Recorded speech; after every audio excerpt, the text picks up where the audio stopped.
Hello അസ്സലാമലൈക്കും. എല്ലാവർക്കും പുതിയൊരു വീഡിയോയിലേക്ക് സ്വാഗതം. ഇന്നത്തെ നമ്മുടെ റെസിപ്പി നേന്ത്രപ്പഴം സേമിയയും വെച്ചിട്ട് ഒരു അടിപൊളി പലഹാരത്തിൻ്റെ റെസിപ്പിയാണ്. നല്ല സോഫ്റ്റും അതുപോലെ നല്ല ടേസ്റ്റും ആയിട്ടുള്ള നല്ല ഹെൽത്തി ആയിട്ടുള്ള ഒരു പലഹാരമാണ് കേട്ടോ ഇത്. ഈ ഒരു പലഹാരം നമുക്ക് ബ്രേക്ക്ഫാസ്റ്റിനോ അല്ലെങ്കിൽ ഈവനിങ്ങിനൊക്കെ കഴിക്കാൻ പറ്റിയ ഒരു അടിപൊളി പലഹാരമാണ് കേട്ടോ. നല്ല സോഫ്റ്റ് ആണ്, നല്ല സോഫ്റ്റാണ്.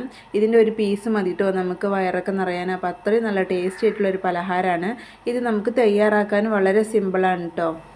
അപ്പോൾ ഇതെങ്ങനെ തയ്യാറാക്കാൻ നോക്കാം. അതിന് മുന്നേ തന്നെ ആദ്യമായിട്ട് നമ്മുടെ ചാനൽ കാണുന്നവരൊക്കെ ഉണ്ടെങ്കിൽ ഒന്ന് സബ്സ്ക്രൈബ് ചെയ്യുക. വീഡിയോ കണ്ടുകൊണ്ടിരിക്കുമ്പോൾ തന്നെ ഇഷ്ടപ്പെടുകയാണെങ്കിൽ ഒന്ന് ലൈക്ക് ചെയ്ത് സപ്പോർട്ട് ചെയ്യാം. അപ്പോൾ ഇതെങ്ങനെ തയ്യാറാക്കാൻ നോക്കാം. ആദ്യം തന്നെ പലഹാരത്തിന് വേണ്ടിയിട്ടുള്ള സേമിയ നമുക്ക് വേവിച്ചെടുക്കാം കേട്ടോ. അപ്പോൾ അതിന് വേണ്ടിയിട്ട് കുറച്ചധികം തന്നെ വെള്ളം വെച്ചിട്ടുണ്ട്. വെള്ളം നല്ലപോലെ തിളച്ച് വരുമ്പോൾ ഇതിലേക്ക് നമുക്ക് സേമിയ ഇട്ട് കൊടുക്കാം. അപ്പോൾ അത് നല്ലപോലെ തിളച്ച് വന്നിട്ടുണ്ട്. ഇനി നമുക്ക് സേമിയ ഇട്ട് കൊടുക്കാം കേട്ടോ. അപ്പോൾ ഞാൻ 1/4 കപ്പിൻ്റെയും 1/2 കപ്പിൻ്റെ ഇടയിലാണ് കേട്ടോ സേമിയ എടുത്തിട്ടുള്ളത്.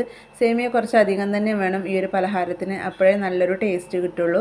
എന്നിട്ട് നല്ലപോലെ ഒന്ന് ഇളക്കി കൊടുക്കുക.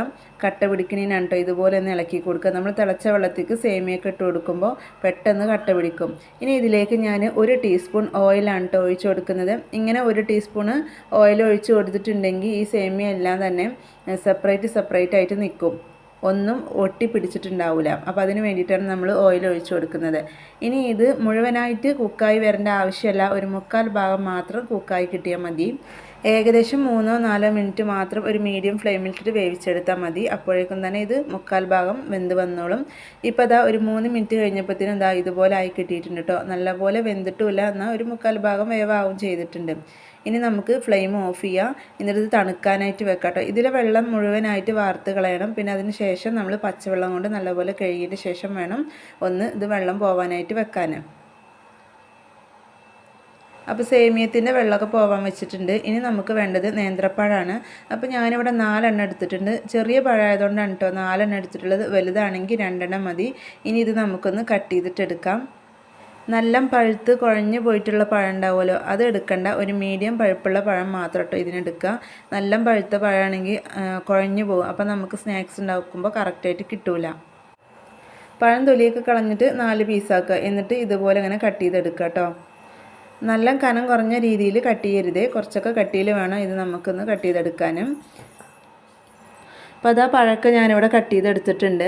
ഇനി ഒരു പാന് സ്റ്റൗവിൽ വെച്ചിട്ട് നല്ലപോലെ ചൂടായതിൻ്റെ ശേഷം അതിലേക്ക് 1 ടേബിൾ സ്പൂൺ നെയ്യാണ് കേട്ടോ ചേർത്ത് കൊടുക്കുന്നത്. ഇത് നെയ്യിൽ വഴറ്റിയെടുക്കുമ്പോഴാണ് നല്ലൊരു ടേസ്റ്റ് കിട്ടുന്നത്. ഇനി നിങ്ങളുടെ കയ്യിൽ നെയ്യില്ലെങ്കിൽ ഓയിലാണെങ്കിലും കുഴപ്പമില്ല.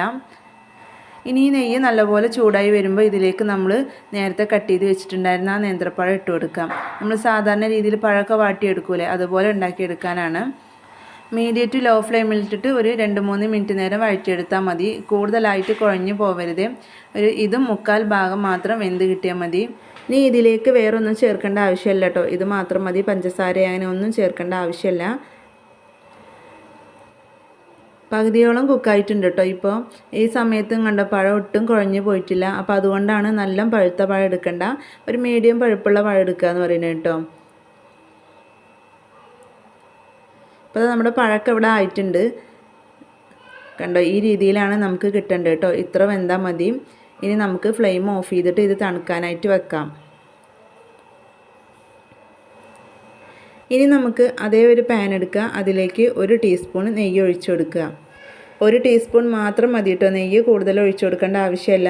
ഇനി ഇത് നല്ലപോലെ ഒന്ന് മെൽറ്റായി വരുമ്പോൾ ഇതിലേക്ക് തേങ്ങ ചേർത്ത് കൊടുക്കുക കേട്ടോ. ഞാനിവിടെ 1 കപ്പ് തേങ്ങയാണ് ചേർത്ത് കൊടുക്കുന്നത്.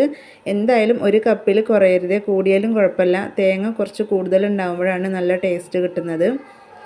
ഇനി ലോ ഫ്ലെയിമിലിട്ടിട്ട് ഇത് 1-2 മിനിറ്റ് നേരം മാത്രം ഒന്ന് റോസ്റ്റ് ചെയ്തെടുക്കുക കേട്ടോ. ഈ തേങ്ങയിലുള്ള വെള്ളത്തിൻ്റെ അംശം ഒന്ന് മാറിക്കിട്ടാൻ മാത്രമാണ്, അല്ലാതെ കൂടുതൽ നേരം ഒന്നും റോസ്റ്റ് ചെയ്യേണ്ട ആവശ്യമില്ല. ഇതിലേക്ക് നമ്മൾ തേങ്ങ എടുക്കുന്നത് മൂത്ത തേങ്ങ എടുക്കരുത് കേട്ടോ. ഒരു പകുതിയോളം മൂത്ത തേങ്ങ മാത്രം എടുത്താൽ മതി. പിന്നെ അതുപോലെ തന്നെ ഫ്രിഡ്ജിൽ വെച്ചിട്ടുള്ളതും എടുക്കരുത്. അപ്പോൾ അതാ തേങ്ങൻ്റെ വെള്ളത്തിൻ്റെ അംശമൊക്കെ മാറിയിട്ടുണ്ട് കേട്ടോ. ഇനി ഇതിലേക്ക് ഞാൻ ചേർത്ത് കൊടുക്കുന്നത് കാഷ്യൂനട്ടാണ്. ഒരു 7 കാഷ്യൂനട്ട് ചെറുതായി മുറിച്ചതാണ് കേട്ടോ ഞാൻ ചേർത്ത് കൊടുക്കുന്നത്. അപ്പോൾ നിങ്ങളുടെ കയ്യിൽ കാഷ്യൂനട്ടിന് പകരം വേറെ എന്തെങ്കിലുമൊക്കെ ഉണ്ടെങ്കിൽ അത് ചേർത്ത് കൊടുക്കാം കേട്ടോ. ബദാമോ അല്ലെങ്കിൽ കപ്പലണ്ടിയോ ഇതൊക്കെ ചേർത്ത് കൊടുക്കുമ്പോൾ നമ്മൾ സ്നാക്സ് കഴിക്കണ ഒരു സമയത്ത് ഇടയിൽ ഇങ്ങനെ കഴിക്കുമ്പോൾ നല്ലൊരു ടേസ്റ്റാണ് കേട്ടോ. കാഷ്യൂനട്ട് ചേർത്തിട്ട് 1 മിനിറ്റ് മാത്രം ഇതുപോലെ ഇളക്കി കൊടുത്താൽ മതി കേട്ടോ. അപ്പോൾ ഇത്ര മതി. ഇനി നമുക്ക് ഫ്ലെയിം ഓഫ് ചെയ്തിട്ട് ഇതും തണുക്കാനായിട്ട് വെക്കാം. അപ്പോൾ ഇനി വേണ്ടത് നമുക്കൊരു മിക്സിയുടെ ജാറാണ്. അതിലേക്ക് ഞാൻ 4 മുട്ടയാണ് കേട്ടോ ഒഴിച്ചു കൊടുക്കുന്നത്. അപ്പോൾ ചെറിയ മുട്ട ആയതുകൊണ്ടാണ് 4 എണ്ണം എടുത്തിട്ടുള്ളത്. അപ്പോൾ വലിയ മുട്ടയാണെങ്കിൽ 3 എണ്ണം എടുത്താൽ മതി. ഇനി ഇതിലേക്ക് നല്ലൊരു ഫ്ലേവറിന് വേണ്ടിയിട്ട് 2 ഏലക്ക തൊലി കളഞ്ഞതാണ് കേട്ടോ. അതിൻ്റെ ഉള്ളിലത്തെ ആ ഒരു സീഡ്സ് ആണ് ഇട്ട് കൊടുക്കുന്നത്. ഇനി മധുരത്തിനനുസരിച്ച് പഞ്ചസാര ചേർത്ത് കൊടുക്കുക കേട്ടോ. അപ്പോൾ പഴം നല്ലപോലെ മധുരമുള്ളതാണ്. അപ്പോൾ അതിനനുസരിച്ച് പഞ്ചസാര ചേർത്ത് കൊടുക്കുക. പിന്നെ ഈ ഒരു സ്നാക്സിന് അത്യാവശ്യം മധുരം വേണം കേട്ടോ. അപ്പോഴാണ് നല്ലൊരു ടേസ്റ്റ് ഉണ്ടാവുള്ളൂ. ഞാനിവിടെ 4 ടേബിൾ സ്പൂൺ പഞ്ചസാരയാണ് കേട്ടോ ചേർത്ത് കൊടുത്തിട്ടുള്ളത്. ഇനി ഇതിലേക്ക് കുറച്ച് പാലും കൂടെ ചേർത്ത് കൊടുക്കുക. പാലില്ലെങ്കിലും കുഴപ്പമില്ല, പക്ഷേ പാല് ചേർക്കുമ്പോഴാണ് ഒന്നും കൂടി ഫ്ലഫി ആയിട്ട് വരുന്നത്. അപ്പോൾ ഞാനൊരു 1/2 കപ്പോളം പാല് ചേർത്ത് കൊടുക്കുന്നുണ്ട്. പിന്നെ ഒരു പിഞ്ച് ഉപ്പും കൂടി ചേർത്ത് കൊടുക്കുന്നുണ്ട് കേട്ടോ, മധുരം ഒന്ന് ബാലൻസ് ചെയ്യാൻ വേണ്ടിയിട്ട്.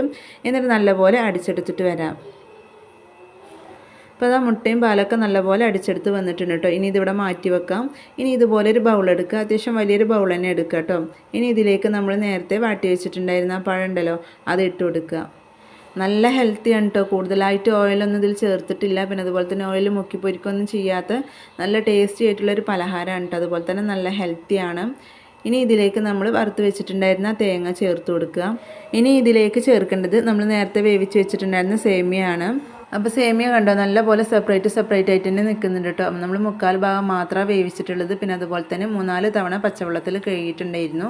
അപ്പോൾ അതുകൊണ്ടാണ് കേട്ടോ ഇത്രയും പെർഫെക്റ്റ് ആയിട്ട് കിട്ടിയിട്ടുള്ളത്. ഇനി ഇതെല്ലാം കൂടി നല്ലപോലെ ഒന്ന് മിക്സാക്കി എടുക്കണം. അതായത് ഈ സേമിയയും പഴവും തേങ്ങയൊക്കെ എല്ലാ ഭാഗത്തും ഒരേ രീതിയിൽ എത്തുന്നത് വരെ നമുക്കിങ്ങനെ മിക്സാക്കി എടുക്കണം. ചിലപ്പോൾ ഈ പഴവും സേമിയയ്ക്ക് കട്ട പിടിച്ചിരിക്കും. അപ്പോൾ അതുകൊണ്ട് തന്നെ നല്ലപോലെ ഒന്ന് മിക്സാക്കി എടുക്കണം. അപ്പോൾ ഞാൻ നേരത്തെ പറഞ്ഞ പോലെ തന്നെ സേമിയത്തിൻ്റെ അളവാണ് കേട്ടോ കുറച്ച് മുന്നിട്ട് നിൽക്കേണ്ടത്. ഇപ്പോൾ അത് നല്ലപോലെ മിക്സാക്കിയിട്ട് എടുത്തിട്ടുണ്ട്. ഇനി ഇതിലേക്ക് ആ മുട്ടയുടെ മിക്സ് കുറച്ച് ഒഴിച്ചു കൊടുക്കുക. എന്നിട്ടൊന്ന് മിക്സാക്കി എടുക്കുക. കുറച്ച് ഒഴിച്ചിട്ട് മിക്സാക്കി എടുക്കട്ടെ. മുഴുവനായിട്ട് നമുക്ക് ഇതിലേക്ക് ഒഴിച്ചു കൊടുക്കേണ്ടത് തന്നെയാണ്. എന്നാലും കുറച്ച് ഒഴിച്ചിട്ട് മിക്സാക്കി എടുക്കുക. എന്നാലുള്ള ആ സേമിയയും പഴമൊക്കെ നല്ല രീതിയിൽ യോജിച്ച് വരുള്ളൂ. അപ്പോൾ അത് മുഴുവനായിട്ടും ആ ഒരു മിക്സ് ഇതിലേക്ക് ഒഴിച്ചു കൊടുക്കുന്നുണ്ട്. അപ്പം 4 മുട്ടയുടെ മിക്സാണ് കേട്ടോ ഞാൻ ചേർത്ത് കൊടുക്കുന്നത്. അത് ഫുള്ളായിട്ട് നമ്മളിതിലേക്ക് ചേർത്ത് കൊടുത്തിട്ടുണ്ട്. ഈ ഒരു ലൂസ് ഉണ്ടെങ്കിലും കുഴപ്പമില്ല, ഇത് നമ്മൾ വേവിച്ചെടുക്കുമ്പോൾ കറക്റ്റായിട്ട് കിട്ടിക്കോളും. അപ്പോൾ ഇതുപോലെ നല്ല രീതിയിൽ തന്നെ മിക്സാക്കി എടുക്കണം. സേമിയയും പഴവും തേങ്ങയൊക്കെ എല്ലാ വശത്തും ഒരേ രീതിയിലായി കിട്ടുന്നത് വരെ തന്നെ നമുക്ക് മിക്സാക്കി എടുക്കണം. അപ്പോൾ മിക്സ് ഇവിടെ റെഡി ആയിട്ടുണ്ട്. ഇനി ഇതുപോലെ ഒരു പാത്രം എടുക്കുക. ഈ ഒരു പാത്രത്തിൽ അടിവശത്തും പിന്നെ അതുപോലെ തന്നെ ഇതിൻ്റെ സൈഡ് വശത്തും നെയ്യ് ഒന്ന് സ്പ്രെഡ് ചെയ്ത് കൊടുക്കുക. ഇനി നമ്മൾ നേരത്തെ മിക്സാക്കി വെച്ചിട്ടുണ്ടായിരുന്ന പഴത്തിൻ്റെ ഒരു കൂട്ട് ഇതിലേക്ക് ഒഴിച്ചു കൊടുക്കുക. ഇത് നമ്മൾ ചെയ്യുന്നത് സ്റ്റൗവിൽ വെക്കാതെ കേട്ടോ ഇതെല്ലാം സെറ്റാക്കി എടുക്കുന്നത്. നോൺ സ്റ്റിക്കിൻ്റെ പാത്രം ആയതുകൊണ്ട് തന്നെ ഇതിൽ അടിയിൽ ബട്ടർ പേപ്പറൊന്നും വെക്കേണ്ട ആവശ്യമില്ല. ഇനി നിങ്ങൾ അലുമിനിയത്തിൻ്റെ പാത്രത്തിലൊക്കെയാണ് തയ്യാറാക്കുന്നതെങ്കിൽ അല്ലെങ്കിൽ ചായപാത്രത്തിലൊക്കെയാണ് തയ്യാറാക്കുന്നതെങ്കിൽ ബട്ടർ പേപ്പർ വെക്കണം, അല്ലെങ്കിൽ വാഴയിലെങ്കിലും വെച്ച് കൊടുക്കണം. അപ്പോൾ മിക്സൊക്കെ ഒഴിച്ചു കൊടുത്തിട്ടുണ്ട്. ഇനി ഇതിൻ്റെ മുകൾ വശം ഒരേ രീതിയിലാക്കിയെടുക്കണം കേട്ടോ.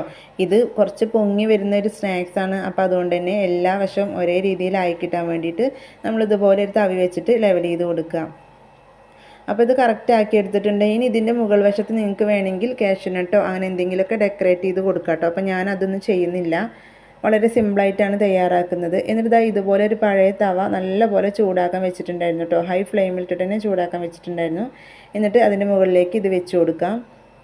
ഇത് വെച്ച് കൊടുത്തതിൻ്റെ ശേഷം നമുക്ക് ഏറ്റവും ലോ ഫ്ലെയിമിലിട്ടിട്ട് വേണം കുക്ക് ചെയ്തെടുക്കാൻ. ഇത് നമ്മൾ നേരിട്ട് സ്റ്റൗവിൻ്റെ മുകളിലേക്ക് വെച്ച് കൊടുക്കരുത് കേട്ടോ. അപ്പോൾ പെട്ടെന്ന് കരിഞ്ഞു പോകും മുട്ട ആയതുകൊണ്ട് തന്നെ. ഇനി ഇത് നമുക്ക് അടച്ച് വെക്കാം കേട്ടോ. അടച്ച് വെച്ചിട്ട് ഏകദേശം 30 to 35 മിനിറ്റ് വരെ നമ്മളിത് കുക്ക് ചെയ്തെടുക്കണം. ഏറ്റവും ലോ ഫ്ലെയിമിൽ തന്നെ ഇട്ട് കൊടുക്കാം. ഇനി ഇത് നമ്മൾ അടച്ച് വെച്ചിട്ടുണ്ടായിരുന്ന ഈ ഒരു അടപ്പിന് ഒരു ഹോൾ ഉണ്ടാവും. അപ്പോൾ ഇങ്ങനെ ഹോൾ ഉള്ളതാണെങ്കിൽ ഇതുപോലെ ഒരു പേപ്പർ വെച്ചിട്ട് നിങ്ങളൊന്ന് അടച്ചു കൊടുക്കുക കേട്ടോ. അപ്പോഴേ അടിയിലും മുകളിലും ഒരേ രീതിയിൽ കുക്കായി കിട്ടുള്ളൂ. ഇപ്പോൾ നമ്മൾ അടച്ച് വെച്ചിട്ട് ഏകദേശം ഒരു 30 മിനിറ്റ് കഴിഞ്ഞിട്ടുണ്ട്. നമുക്ക് നോക്കാം. അപ്പോൾ ഇതാ നല്ലപോലെ കുക്കായി വന്നിട്ടുണ്ട് കേട്ടോ. ഇനി നമുക്കിത് തിരിച്ചിട്ട് കൊടുക്കാം. ഇത് തിരിച്ചിട്ട് കൊടുക്കാതെ ഇങ്ങനെ വേണമെങ്കിൽ സെർവ് ചെയ്യാം. അതല്ല തിരിച്ചിട്ട് ഒന്നും കൂടെ ഒന്ന് മൊരിഞ്ഞ് കിട്ടണമെങ്കിൽ നമുക്കിതുപോലെ തിരിച്ചിട്ട് കൊടുക്കാം കേട്ടോ. വേറൊരു പാനിലേക്ക് 1 ടീസ്പൂൺ നെയ്യ് ഒഴിച്ച് കൊടുത്തിട്ട് അതിലേക്കൊന്ന് മറിച്ചിട്ട് കൊടുത്താൽ മതി, പെട്ടെന്ന് കിട്ടും. ഇനി ഇതൊരു 3 മിനിറ്റ് നേരം ലോ ഫ്ലെയിമിൽ തന്നെ ഇട്ടിട്ടൊന്ന് കുക്ക് ചെയ്തെടുക്കുക. അപ്പോഴേക്കും ഇതായി കിട്ടും. അപ്പോൾ അതാ 3 മിനിറ്റ് ആയിട്ടുണ്ട്. ഇനി നമുക്ക് ഫ്ലെയിം ഓഫ് ചെയ്തിട്ട് തണുക്കാനായിട്ട് വെക്കാം.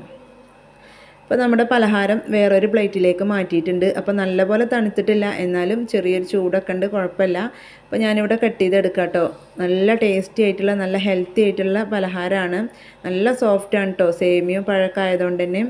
സേമിയോ നേന്ത്രപ്പഴമൊക്കെ നിങ്ങളുടെ കയ്യിലുണ്ടെങ്കിൽ ഒരു തവണയെങ്കിലും നിങ്ങളിതൊന്ന് ട്രൈ ചെയ്ത് നോക്കേണ്ടത് തന്നെയാണ് കേട്ടോ. നല്ല ടേസ്റ്റാണ്, കുട്ടികൾക്കൊക്കെ ഇഷ്ടപ്പെടും. അപ്പോൾ ഇത്രയേ ഉള്ളൂ നമ്മുടെ ഇന്നത്തെ വീഡിയോ.